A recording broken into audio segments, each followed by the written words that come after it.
The town of Mill Valley is nestled at the base of Mount Tamalpais and was one time a combination of tall redwoods, open hills, and quiet bays.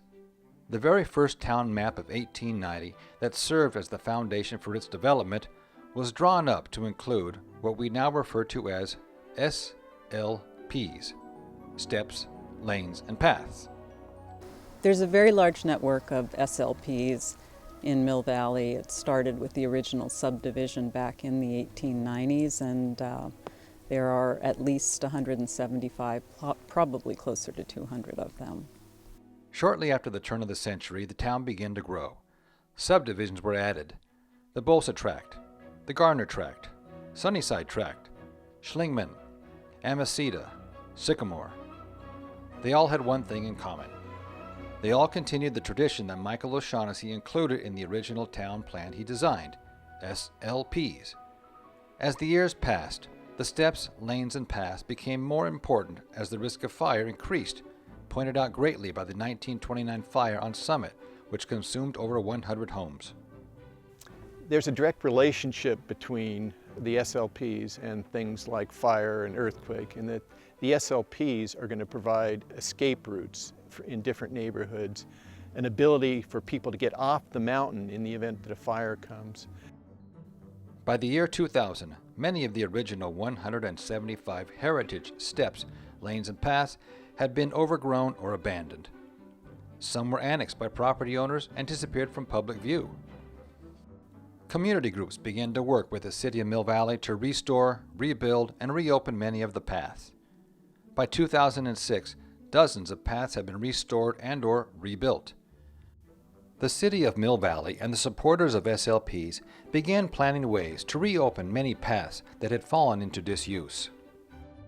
I can confirm that this SLP has never been abandoned by the city. The inventory review went through all of the city records from the time the city was incorporated until the time the map was published, and one of the things we specifically looked for was abandonments. There is none. In 2010, Victoria Talkington was awarded Citizen of the Year by Mill Valley. This was due to her leadership role in the marking, logging, rebuilding, and bringing to life the importance of Mill Valley's steps, lanes, and paths. In about 2000, I learned that there was a general plan request that a citizens committee inventory all the paths because they had not been indexed or inventoried or taken care of in any way that was accessible. And so I volunteered to head that committee, which had a number of people working on it. Unfortunately, in recent years, the city's commitment to preserving and restoring the public SLPs has waned. Dots Lane illustrates the problem. This Google Street View from 2011 demonstrates that the top of Dots Lane was open at the time. Here is the current street showing that the top of this public SLP has been fenced off and closed to the public. A downhill neighbor sought the city's help in halting construction activity at the bottom of Dots Lane, but the city declined to intervene. This is such a rare area where you have access to the mountain, to Mount Tam, to wonderful trails. And if you allow individuals to close off or privatize what should be public lanes, you're taking away with something that is really special about this area.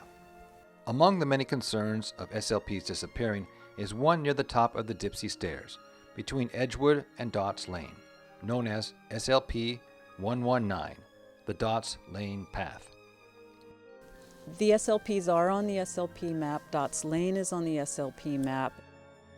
Nevertheless, the top of Dots Lane has been closed off, and the city has failed to halt additional fencing and construction at the bottom of Dots Lane.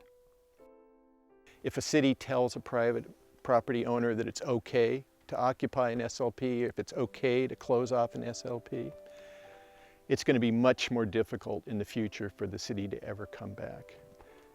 The concern about the loss of Dots Lane is not just voiced by Talkington or Chavez.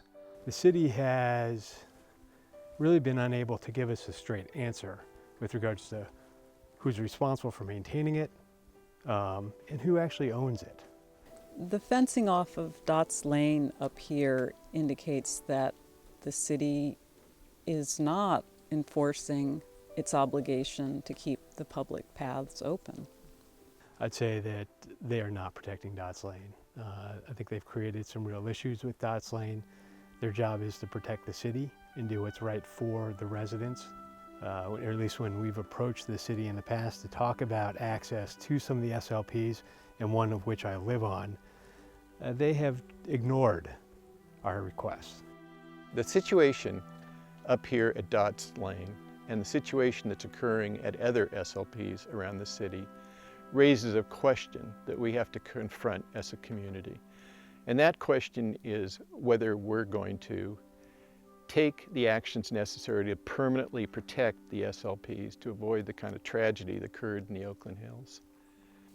Dots Lane is just one example of many situations where the city has allowed adjoining neighbors to encroach or actually gate off access for the public. If we don't permanently protect the SLPs, if the City Council does not act now, we're going to lose SLPs just like Dots Lane, one after another. It's time for the City Council to show some leadership here. The staff needs to be led so that it has the ability to say exactly what's going on to residents and to protect the public. If it doesn't, then we're all hurt. In order to halt the further loss of our public SLPs, Save Our Trails has called upon the City Council to take actions necessary to permanently protect these public assets.